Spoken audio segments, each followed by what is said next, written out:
Hello everyone, welcome to career zone. आज की video में हम बात करेंगे थर्मोडायनामिक्स चैप्टर में वन शॉट वीडियो की। और इस वीडियो में हम कंप्लीट थ्योरी को करेंगे और साथ ही साथ इस चैप्टर से रिलेटेड सभी न्यूमेरिकल्स को भी देखेंगे। तो जैसा कि आप जानते हैं, थर्मोडायनामिक्स क्लास 11th का टॉपिक है और ये नीट और जेईई मेंस के जो एस्पायरेंट्स हैं उनके लिए भी काफ़ी हेल्पफुल होने वाला है। तो ध्यान से देखेंगे। हम शुरू करते हैं थर्मोडायनामिक्स चैप्टर। तो थर्मोडायनामिक्स में थर्मो का मतलब क्या होता है? थर्मो का मीनिंग होता है हीट और डायनामिक का मतलब होता है मोशन। ठीक है, तो थर्मोडायनामिक्स का मीनिंग क्या हुआ यहाँ पर? Heat in motion. ठीक है, जब हम यूनिवर्स की बात करते हैं तो हमारा यूनिवर्स दो चीज़ों से मिलकर बना होता है। ठीक है ना। थर्मोडायनेमिक्स के अगर हम रिस्पेक्ट में देखें तो हमारे पास एक होता है सिस्टम, ठीक, और एक होता है हमारे पास सराउंडिंग। तो सिस्टम और सराउंडिंग से मिलकर क्या बनता है? हमारे पास यूनिवर्स बनता है। सिस्टम हम किसको बोलते हैं? तो थर्मोडायनेमिक्स के अंदर सिस्टम हम उस पार्ट को बोलते हैं जहां पर कोई प्रोसेस चल रहा होता है। ठीक है ना, जिस पार्ट में हम कोई काम कर रहे होते हैं, ठीक है ना, पार्ट अंडर इन्वेस्टिगेशन क्या कहलाता है? सिस्टम। और सिस्टम के चारों ओर का जो स्पेस है वो क्या कहलाएगा हमारे पास? सराउंडिंग। ठीक है, तो जहां पर कोई भी प्रोसेस चल रहा है, जिस जगह पर जिसकी एक फाइनाइट बाउंड्री भी होगी, वो होता है हमारे पास सिस्टम। और सिस्टम को छोड़कर और जितना भी स्पेस होगा वो सब क्या कहलाता है? सराउंडिंग। तो system plus surrounding equal to हम क्या लिख सकते हैं? यूनिवर्स लिख सकते हैं। नेक्स्ट देखिए, the wall that separate the system from the surrounding is called boundary. ठीक है, बाउंड्री क्या होती है?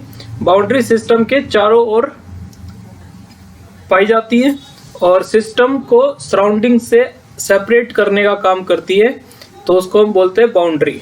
जैसे इस डायग्राम में आप देखो, ये एक कंटेनर बनाया हुआ है और इस कंटेनर के अंदर हमने एक लिक्विड को भर रखा है।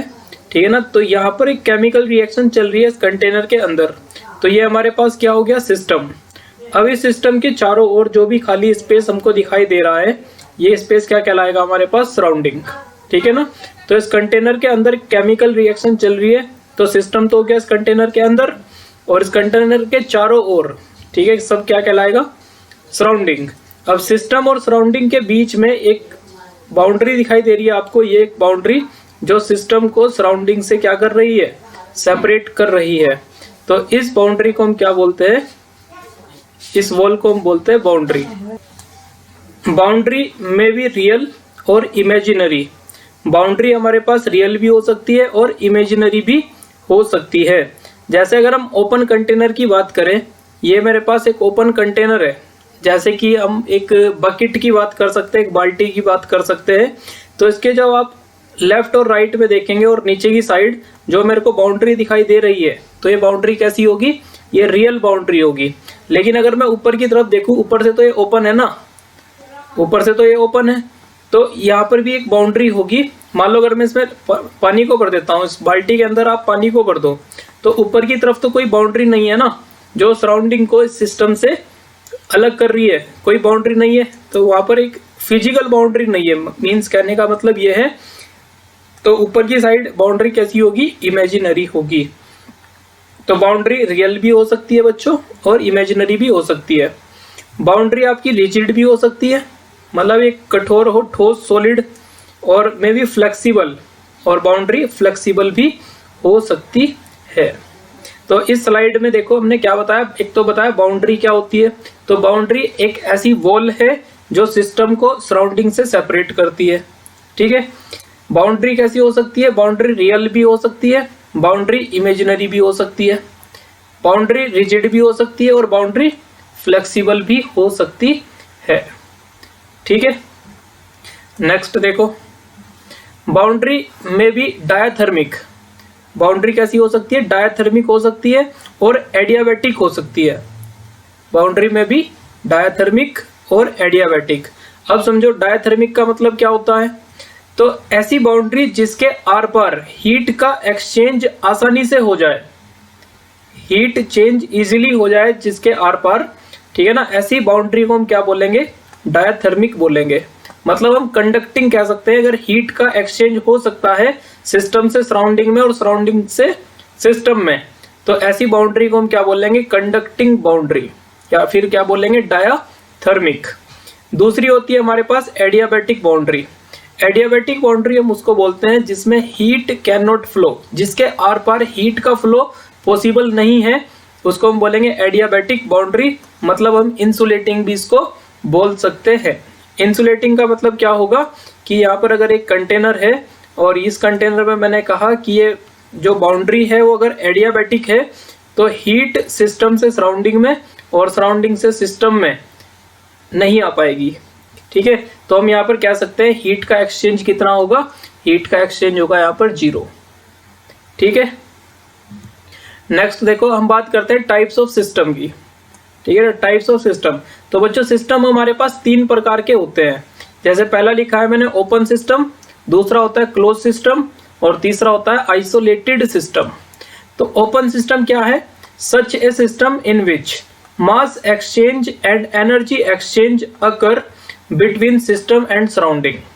ओपन सिस्टम वह सिस्टम होता है जिसमें सिस्टम और सराउंडिंग के बीच में एनर्जी का भी एक्सचेंज हो जाए और मास का भी एक्सचेंज हो जाए, ठीक है। जैसे नीचे आप इस डायग्राम को समझो, ये डायग्राम ऊपर से खुला है, ठीक है ना, और ये जो बाउंड्री है लेफ्ट राइट और नीचे की तरफ आपको दिखाई दे रही है, ये बाउंड्री कैसी है, यहाँ पर रियल बाउंड्री।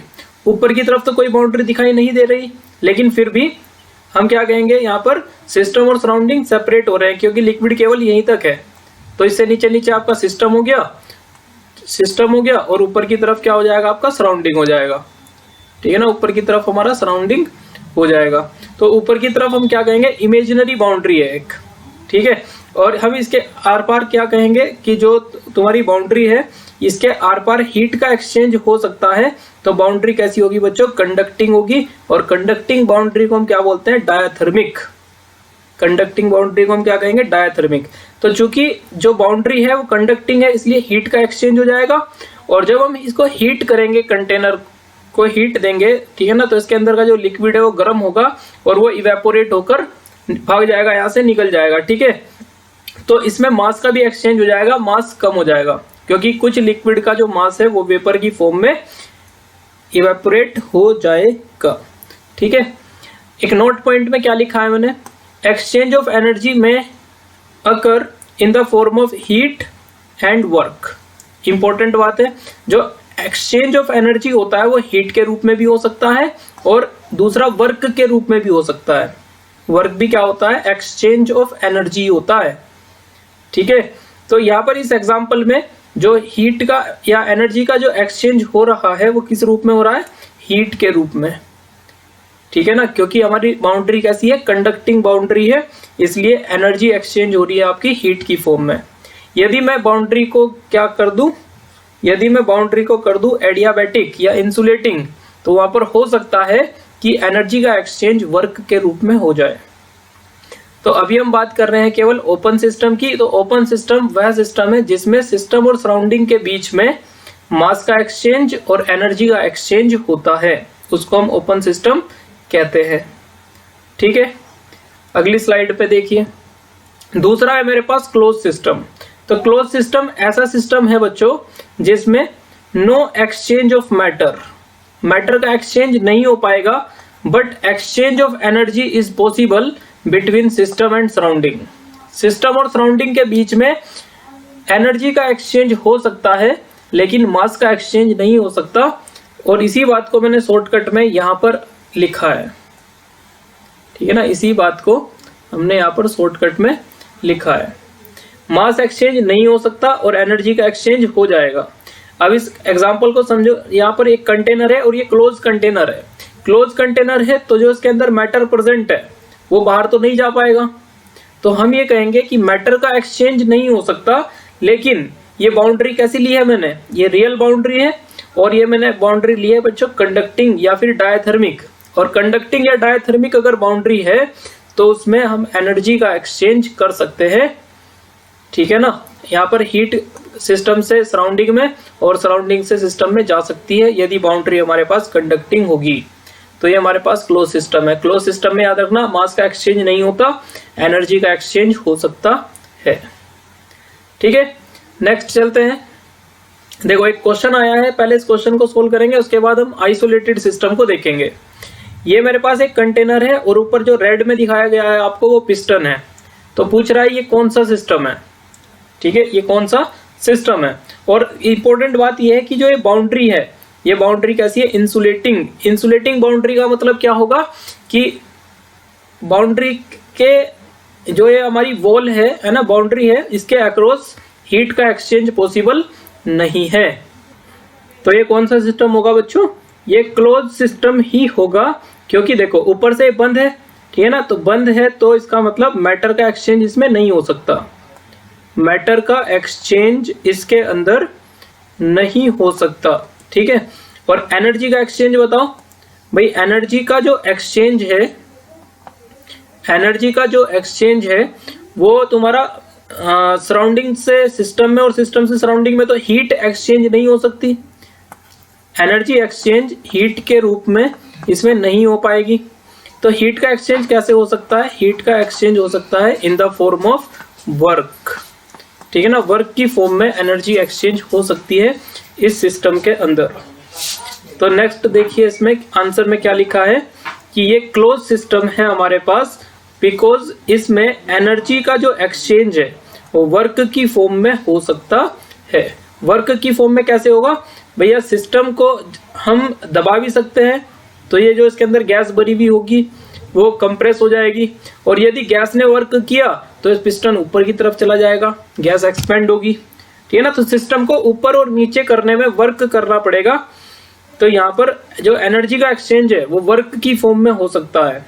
वर्क पिस्टन को कंप्रेस करने या फिर एक्सपेंड करने में होगा। ठीक है, तो यदि हमने एक कंटेनर है और उसकी वॉल को इंसुलेटिंग कर दिया गया है और ऊपर ये तरफ पिस्टन लगाया गया है, तो अगर आपसे पूछे कि ये कौन सा सिस्टम है तो आप कह देना ये क्लोज सिस्टम होगा। ठीक है, चलिए तीसरे टाइप का हमारे पास सिस्टम है आइसोलेटेड सिस्टम। तो आइसोलेटेड सिस्टम क्या है, there is no exchange of energy और matter between the system and surrounding. Isolated system ऐसा सिस्टम होता है जिसमें एनर्जी का एक्सचेंज और मैटर का एक्सचेंज सिस्टम और सराउंडिंग के बीच में पॉसिबल नहीं है।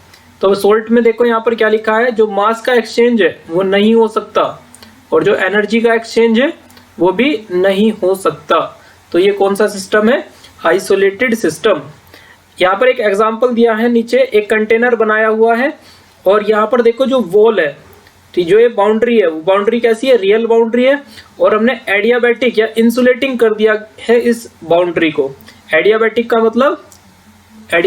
मतलब है कि यहाँ पर हीट का एक्सचेंज नहीं हो सकता और पिस्टन वगैरह भी इसमें लगा हुआ नहीं है, तो यहाँ पर वर्क की फॉर्म में भी एनर्जी का एक्सचेंज पॉसिबल नहीं है। ठीक है, तो आइसोलेटेड सिस्टम होगा ये, क्योंकि यहाँ पर बाउंड्री कैसी है मेरे पास, एडियाबैटिक, हीट के रूप में एनर्जी एक्सचेंज नहीं हो सकती। पिस्टन लगा हुआ इसमें नहीं है तो वर्क के रूप में भी एनर्जी का एक्सचेंज पॉसिबल नहीं है, और चूंकि ये क्लोज कंटेनर है तो मास का एक्सचेंज भी इसके अंदर नहीं हो पाएगा, इसलिए ये आइसोलेटेड सिस्टम का एग्जाम्पल होगा। ठीक है, एक तो क्वेश्चन है यहाँ पर, इनको हम सोल्व करते हैं। तो क्वेश्चन नंबर 2 में बोल रहा है what kind of system does a water field bucket represent. यदि एक बकेट है हमारे पास, ये बकेट है और इस बकेट में हमने पानी को भर दिया है, बकेट के अंदर हमने वाटर को फिल कर दिया है, तो ये कौन सा सिस्टम है। तो ये बच्चों कौन सा सिस्टम होगा, ये है हमारे पास ओपन सिस्टम। कौन सा सिस्टम होगा ये, ओपन सिस्टम, क्योंकि ये बकेट है और ऊपर से खुली हुई है, तो ये यहाँ पर मास का भी एक्सचेंज हो सकता है और मास के एक्सचेंज के साथ साथ एनर्जी का भी एक्सचेंज हो सकता है। ठीक है, क्वेश्चन नंबर 3 में बोल रहा है what kind of system does a thermos flask containing coffee represent.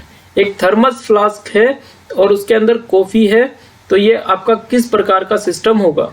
ठीक है ना, तो एक अगर हमारे पास थर्मस है ठीक है, और इसमें कॉफी आपने भर दी है, तो थर्मस किसका एग्जाम्पल होता है बच्चों? थर्मस एग्जाम्पल होता है आइसोलेटेड सिस्टम का, आइसोलेटेड सिस्टम। ठीक है, ये आइसोलेटेड सिस्टम का एग्जाम्पल है, क्योंकि थर्मस फ्लास्क के अंदर हीट एक्सचेंज नहीं हो पाता, हीट का एक्सचेंज नहीं हो पाता, ठीक है ना, और मास का भी एक्सचेंज नहीं हो पाएगा, क्योंकि ये बंद है ना, एक क्लोज कंटेनर की तरह ही काम करता है, तो मास का भी एक्सचेंज इसमें नहीं होगा। ठीक है ना, मास का एक्सचेंज भी नहीं हो पा रहा है, हीट का एक्सचेंज भी नहीं हो पा रहा है, इसलिए थर्मस फ्लास्क एग्जाम्पल किसका होता है? आइसोलेटेड सिस्टम का एग्जाम्पल होता है। Question number 4, a tree represent N dash system. एक पेड़ है, ट्री है, तो किस प्रकार का सिस्टम होगा बच्चों? तो ट्री एग्जाम्पल होता है हमारा ओपन सिस्टम का, क्योंकि एक ट्री है तो उसमें मास का भी एक्सचेंज पॉसिबल है और एनर्जी का भी एक्सचेंज पॉसिबल होता है। ठीक है ना, तो ट्री किस प्रकार का सिस्टम है? एक ओपन सिस्टम का एग्जाम्पल है। अब हम नए टॉपिक को देखते हैं। ठीक है ना, टॉपिक का नाम है एक्सटेंसिव एंड इंटेंसिव प्रॉपर्टी। तो एक्सटेंसिव प्रॉपर्टी आप पहले देखो, एक्सटेंसिव प्रॉपर्टी क्या है? तो the property which depend on quantity of matter. ठीक है ना, जो ऐसी प्रॉपर्टी जो किस पर डिपेंड करती है? क्वांटिटी ऑफ मैटर पर डिपेंड करती है, या हम कह सकते हैं कि size of the sample, size पर जो है ना, साइज ऑफ सैंपल पे डिपेंड करे, या फिर आप कह सकते हो क्वांटिटी ऑफ मैटर पे जो प्रॉपर्टी डिपेंड करती है, उसको हम बोलते हैं एक्सटेंसिव प्रॉपर्टी। जैसे कि मास, अगर बड़ा साइज है तो मास ज्यादा होगा सैंपल का, और सैंपल का साइज छोटा है तो उसका मास कम होगा। इसी प्रकार वॉल्यूम, इसी प्रकार नंबर ऑफ मोल्स। तो मास, वॉल्यूम और नंबर ऑफ मोल्स, ये हमारे पास एक्सटेंसिव प्रॉपर्टी के एग्जांपल होते हैं। और इंटेंसिव प्रॉपर्टी हम क्या किसको बोलते हैं? Does not depend upon size of sample और अमाउंट ऑफ मैटर। ऐसी प्रॉपर्टी जो साइज ऑफ सैंपल पर या फिर अमाउंट ऑफ मैटर पर डिपेंड नहीं करती है, उसको हम इंटेंसिव प्रॉपर्टी कहते हैं। जैसे कि डेंसिटी, अगर आप बड़ा सैंपल लोगे, उसकी डेंसिटी चेक करोगे, और उसी में से अगर आप थोड़ा सा सैंपल निकाल लो, कम अमाउंट कर दो और उसकी डेंसिटी चेक करोगे, तो फिर डेंसिटी सेम आएगी दोनों सैंपल की। ठीक है ना, तो साइज ऑफ मैटर पे डिपेंड नहीं करती। इसी प्रकार रिफ्रैक्टिव इंडेक्स, इसी प्रकार स्पेसिफिक हीट कैपेसिटी। अभी आपको कुछ टर्म नए यहाँ पर लग सकते हैं, लेकिन जैसे जैसे हम चैप्टर में आगे बढ़ेंगे आप हर चीज को धीरे धीरे समझेंगे। तो अभी कुछ एग्जांपल यहाँ इस स्लाइड में आपको दिखाई दे रहे हैं एक्सटेंसिव प्रॉपर्टी के। मास, वॉल्यूम और नंबर ऑफ मोल्स, ये क्या है? Extensive property. Density, refractive index और स्पेसिफिक हीट कैपेसिटी, ये है हमारे पास इंटेंसिव प्रॉपर्टी। ठीक है, अभी इसके अलावा और भी एग्जांपल्स हैं जो आपको याद करने हैं। जैसे एक्सटेंसिव प्रॉपर्टी के और एग्जांपल है हीट कैपेसिटी और आपकी एनर्जी। एनर्जी का मतलब हीट आ जाए या फिर वर्क आ जाए। वर्क और हीट ये क्या होते हैं? एनर्जी की ही फॉर्म होती है ना, एनर्जी की फॉर्म होती है। इसके अलावा जितने एनर्जी के टर्म्स हैं, एनर्जी के टर्म्स जैसे एंथैल्पी हो गया, ठीक है, एंट्रोपी हो गया। एंथैल्पी को हम H से डिनोट करते हैं, एंट्रोपी को S से डिनोट करते हैं, गिब्स फ्री एनर्जी को G से और इंटरनल एनर्जी को U से हम डिनोट करते हैं। तो ये सब एनर्जी के टर्म्स हैं, जितने भी एनर्जी के टर्म्स हैं वो सब एक्सटेंसिव प्रॉपर्टी के एग्जांपल है। ठीक है ना, तो क्वेश्चन यहाँ से डायरेक्ट पूछा जाता है, which of the following properties extensive और इंटेंसिव। ठीक है, इंटेंसिव के अनदर एग्जांपल क्या है? पीएच हो गया, जैसे सरफेस टेंशन है, टेम्परेचर है, प्रेशर है, ठीक है ना, विस्कोसिटी है। और कॉन्सेंट्रेशन टर्म्स, जितने भी कॉन्सेंट्रेशन टर्म्स आप सॉल्यूशन चैप्टर में पढ़ते हो वो, जैसे कि मोलैरिटी हो गया, ठीक है, मोलैरिटी हो गया, मोल फ्रैक्शन हो गया, नॉर्मेलिटी है, तो ये सब इंटेंसिव प्रॉपर्टी है। और एक इंपॉर्टेंट बात आप ये याद रखोगे, जैसे मैंने इधर बताया आपको, एनर्जी टर्म्स किसका एग्जांपल है? एक्सटेंसिव प्रॉपर्टी का। जो एनर्जी के टर्म्स हैं वो एक्सटेंसिव प्रॉपर्टी के एग्जांपल है। लेकिन अगर इन एनर्जी टर्म्स के सामने मोलर शब्द लग जाए, मोलर लग जाए, तो ये इंटेंसिव प्रॉपर्टी हो जाती है। अगर आपसे पूछे कि एंट्रोपी, एंट्रोपी क्या किसका एग्जांपल है? एक्सटेंसिव प्रॉपर्टी का। लेकिन अगर आ जाए मोलर एंट्रोपी किसका एग्जांपल है, तो इंटेंसिव हो जाएगा। यदि एंथैल्पी पूछेगा केवल तो एक्सटेंसिव, लेकिन पूछेगा मोलर एंथैल्पी तो आप कहोगे इंटेंसिव। खाली इंटरनल एनर्जी आएगा तो एक्सटेंसिव प्रॉपर्टी का एग्जांपल है, और इसके सामने मोलर लग जाएगा तो मोलर इंटरनल एनर्जी किसका एग्जांपल होगा? इंटेंसिव प्रॉपर्टी का एग्जांपल होगा। ठीक है, तो ये सभी एग्जांपल्स को आप अपनी कॉपी में या कहीं पर भी नोट कर लो या स्क्रीनशॉट ले लो। ठीक है, ये सब एग्जांपल आपको याद होने चाहिए, ये इंपॉर्टेंट है और यहाँ से क्वेश्चन आ जाता है। एक नोट पॉइंट लिखा है, ठीक है ना, इस पर ध्यान दीजिए आप। अगर हम दो एक्सटेंसिव प्रॉपर्टी का रेशो ले लें तो वो क्या हो जाता है बच्चों? इंटेंसिव हो जाता है। जैसे अभी मैंने आपको बताया मोलर एंट्रोपी किसका एग्जांपल है? इंटेंसिव का एग्जांपल है। ठीक है, तो मोलर एंट्रोपी का मतलब क्या होता है? मोलर एंट्रोपी, ठीक है, एंट्रोपी पर मोल। मोलर एंट्रोपी का मतलब क्या है? एंट्रोपी पर मोल। अब देखो जो एंट्रोपी है तुम्हारी वो एक्सटेंसिव है क्योंकि ये एनर्जी का टर्म है, और मोल भी मैंने अभी आपको बताया मोल भी क्या है? एक्सटेंसिव है। तो ये दोनों प्रॉपर्टी एक्सटेंसिव है, और एक्सटेंसिव प्रॉपर्टी का जो रेशियो है वो क्या दे देता है हमको? इंटेंसिव प्रॉपर्टी दे देता है। इसलिए मोलर एंट्रोपी इंटेंसिव का एग्जांपल होती है। ठीक है, तो अब एक क्वेश्चन आया है यहाँ पर, देखो क्वेश्चन नंबर 5। एक सॉल्यूशन है जिसकी मोलैरिटी दे रखी है आपको 1m, ठीक है ना, 1m NaCl का सॉल्यूशन है और वो लेबोरेटरी में रखा है। What kind of property is this molarity? तो आपको ये बताना मोलैरिटी किस प्रकार की प्रॉपर्टी है, एक्सटेंसिव है या इंटेंसिव है। तो अभी मैंने आपको बताया जितने भी कॉन्सेंट्रेशन टर्म्स होते हैं वो सब इंटेंसिव प्रॉपर्टी के एग्जाम्पल होते हैं। जितने भी कॉन्सेंट्रेशन टर्म्स होते हैं वो सब इंटेंसिव प्रॉपर्टी का एग्जाम्पल होते हैं। एक बार मैं आपको दिखा देता हूँ पीछे से। तो ये कॉन्सेंट्रेशन टर्म्स है, देखो जैसे मोलैरिटी इधर लिखा है ना इंटेंसिव में, तो मोलैरिटी किस प्रकार की प्रॉपर्टी है? इंटेंसिव प्रॉपर्टी है। तो मैं यहाँ पे आंसर लिख देता हूं इंटेंसिव। ठीक है, एक क्वेश्चन ऊपर दिया हुआ है, देखो क्वेश्चन नंबर 6 कह रहा pick out the odd one. ठीक है, इंटेंसिव या फिर एक्सटेंसिव। ओड वन का मतलब आपको देखो यहाँ पर कुछ एग्जांपल दिए हुए जैसे रिफ्रैक्टिव इंडेक्स, जैसे डेंसिटी, टेम्परेचर, एंथैल्पी। आपको इनमें से ओड वन बताना है, मतलब 3 में आपको सिमिलैरिटी मिलेगी, एक फोर्थ ऑप्शन जो इसमें एग्जांपल है वो डिफरेंट होगा, तो वो आपको पहचानना है। अब आप मुझे बताओगे जो रिफ्रैक्टिव इंडेक्स है वो किसका एग्जांपल है? तो रिफ्रैक्टिव इंडेक्स एग्जांपल है बच्चों इंटेंसिव का। ठीक है, डेंसिटी किसका एग्जांपल है? इंटेंसिव का। टेम्परेचर किसका एग्जांपल है? इंटेंसिव का। एंथैल्पी किसका एग्जांपल है? तो एंथैल्पी एनर्जी टर्म है, और एनर्जी टर्म किसके एग्जांपल थे बच्चों? एक्सटेंसिव का एग्जांपल था। ठीक है, तो देखो यहाँ पर 3 में तो सिमिलैरिटी है ना, पहला इंटेंसिव, दूसरा इंटेंसिव, तीसरा इंटेंसिव और चौथा क्या है? एक्सटेंसिव। तो ये ओड वन हो गया ना, तो हम इसका आंसर क्या लिख देंगे यहाँ पर? एंथैल्पी। तो ये सारी चीजें आप कब कर पाओगे बच्चों? जब आप इंटेंसिव और एक्सटेंसिव के एग्जाम्पल को 2-4 बार, ठीक है ना, लिख के देख लोगे। ठीक है ना, ध्यान से इनको एक बार पढ़ लो तो एग्जाम्पल याद हो जाएंगे, फिर आपसे क्वेश्चन गलत नहीं होंगे। ठीक है ना, तो जैसे मैंने यहाँ पर बताया था, देखो भी आपको एनर्जी टर्म जो है एंथैल्पी वो एक्सटेंसिव प्रॉपर्टी का एग्जांपल है, और बाकी सब टेम्परेचर हो गया आपका। ठीक है ना, और क्या गिवन था इसमें? डेंसिटी है, रिफ्रैक्टिव इंडेक्स है। ठीक है ना, डेंसिटी, रिफ्रैक्टिव इंडेक्स, ये सब इंटेंसिव प्रॉपर्टी के एग्जांपल होते हैं। ठीक है, एक क्वेश्चन और आया है, देखो question number 7। Out of pressure, mass, moles and volume which is an intensive property. कौन सी इंटेंसिव प्रॉपर्टी है इसमें से? ठीक है, तो इंटेंसिव प्रॉपर्टी वो है जो अमाउंट ऑफ मैटर पे डिपेंड नहीं करती। तो मास तो क्या है? एक्सटेंसिव का एग्जांपल था, मोल्स एक्सटेंसिव का एग्जांपल था, वॉल्यूम एक्सटेंसिव का एग्जांपल था। तो आंसर क्या आ गया आपका? प्रेशर। प्रेशर हमारा इंटेंसिव है, ये अमाउंट ऑफ मैटर पे डिपेंड नहीं करेगा, तो इसका आंसर आप लगा सकते हो यहाँ पर प्रेशर। ठीक है, तो बिल्कुल लर्निंग वाले क्वेश्चन है भैया, आप एग्जाम्पल को याद कर लो, सवाल एकदम से सही हो जाएंगे आपके। हम चलते हैं नेक्स्ट टॉपिक पर। अब स्टेट वेरिएबल, या इसको हम स्टेट फंक्शन या स्टेट पैरामीटर्स बोल सकते हैं। तो समझो क्या होता है स्टेट फंक्शन। हम किसको कहते हैं?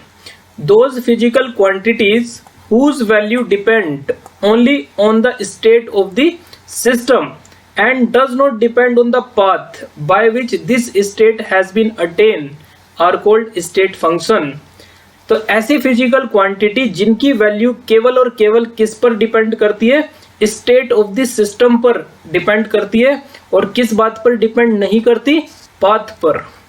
किस बात पर डिपेंड नहीं करती? पाथ पर डिपेंड नहीं करती।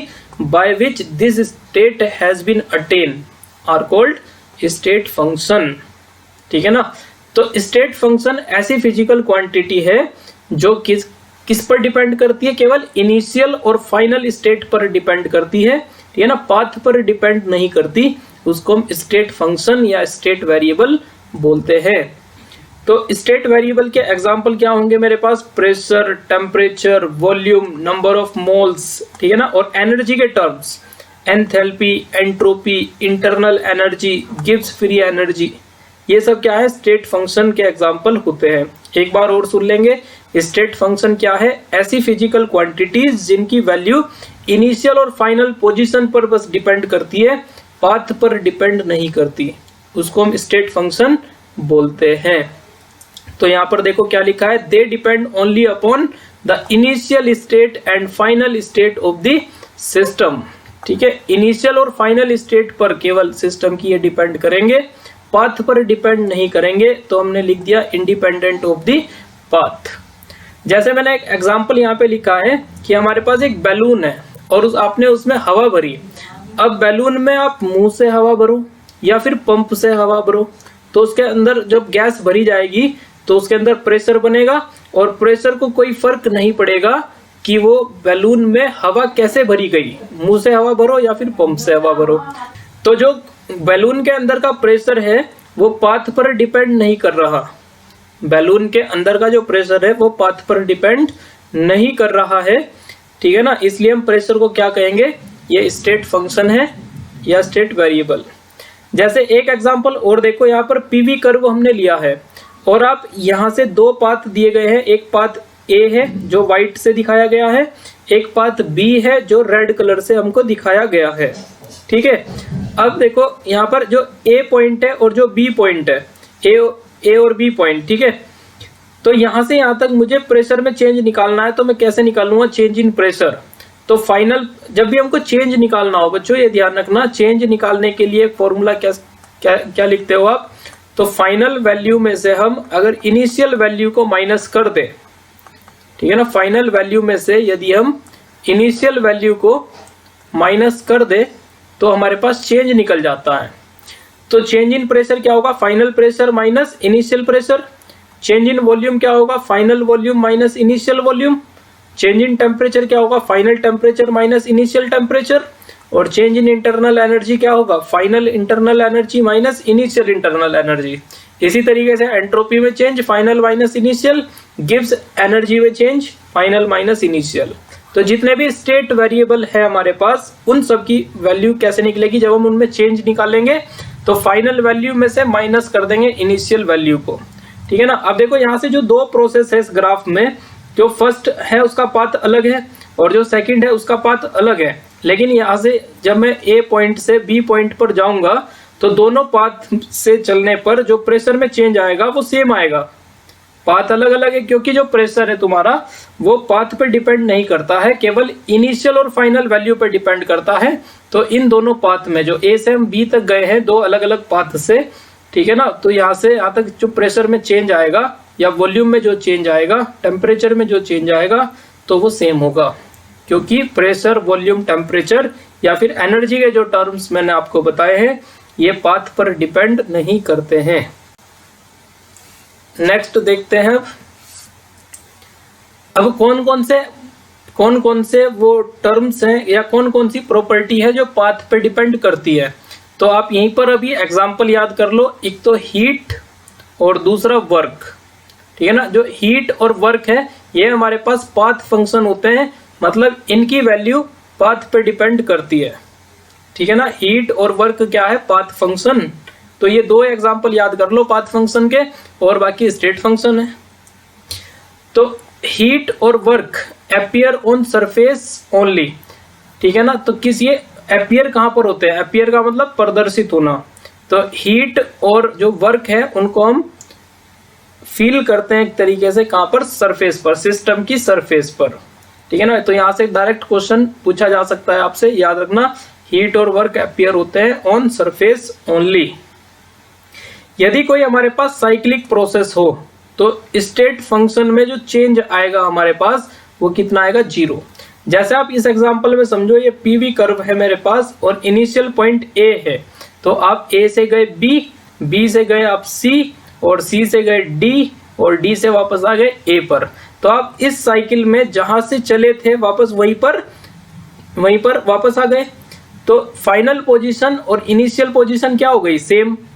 तो यहाँ पर देखो चेंज इन प्रेशर जब मुझे निकालना होगा तो final pressure minus initial pressure करोगे। अब जितना फाइनल प्रेशर था उतना ही इनिशियल प्रेशर है, तो चेंज इन प्रेशर कितना आएगा 0, चेंज इन वॉल्यूम कितना आएगा 0, change in temperature 0, internal energy में चेंज 0, ठीक है ना, एंट्रोपी में चेंज 0। लेकिन 0 क्या नहीं होगा, तो हीट में चेंज 0 नहीं होगा, वर्क में चेंज 0 नहीं होगा, क्योंकि ये क्या होते हैं हमारे पास पाथ फंक्शन होते हैं। अभी मैंने ऊपर बताया हीट और वर्क क्या है, पाथ फंक्शन है, ठीक है ना। तो इनकी वैल्यू साइक्लिक प्रोसेस के लिए 0 नहीं होगी। बाकी जितने भी स्टेट फंक्शन है, pressure, volume, temperature, internal energy, है ना, एंट्रोपी, गिब्स एनर्जी, इन सब की वैल्यू जो होगी चेंज होगा इनमें, वो सब 0 के बराबर होगा। एक क्वेश्चन पढ़ लेते हैं, क्वेश्चन नंबर 8।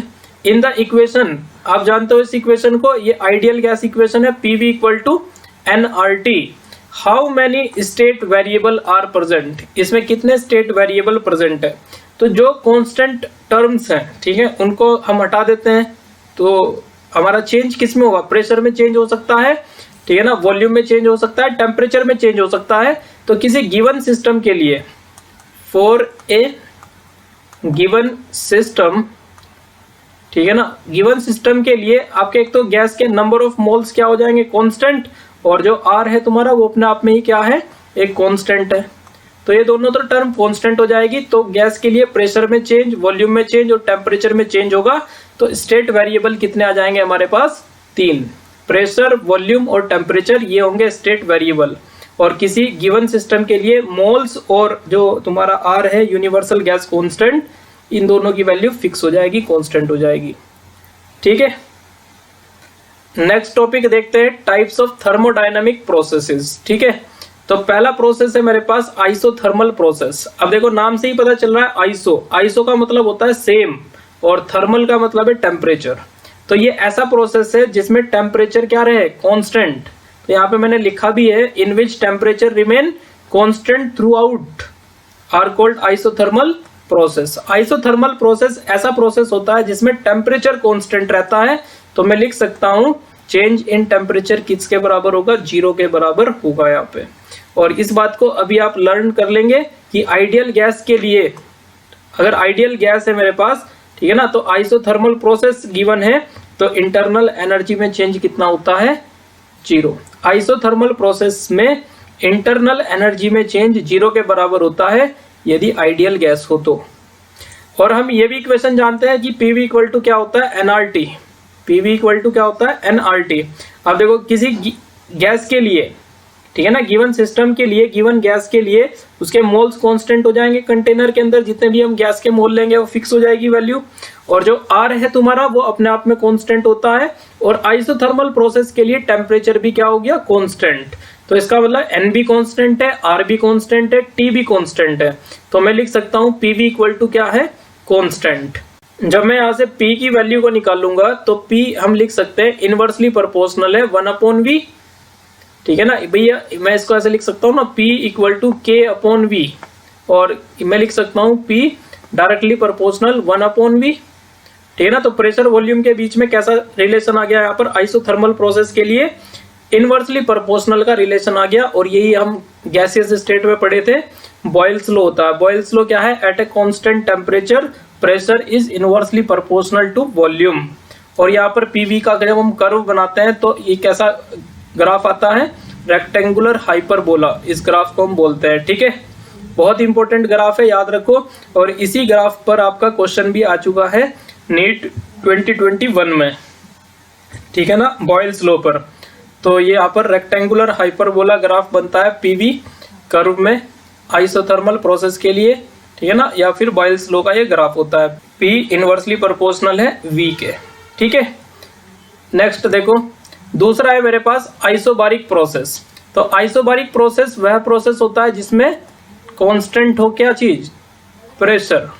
आइसो का मतलब देखो, आइसो का मतलब यहाँ पर हो गया सेम, और जो बारीक है ये तुम्हारी प्रेशर की यूनिट होती है बार, तो ये शायद वहां से वर्ड आया है, ठीक है ना। आइसोबारिक, आइसोबारिक का मतलब होता है कांस्टेंट प्रेशर, तो उसको हम बोलते हैं आइसोबारिक प्रोसेस। इसमें प्रेशर में चेंज कितना होगा, 0।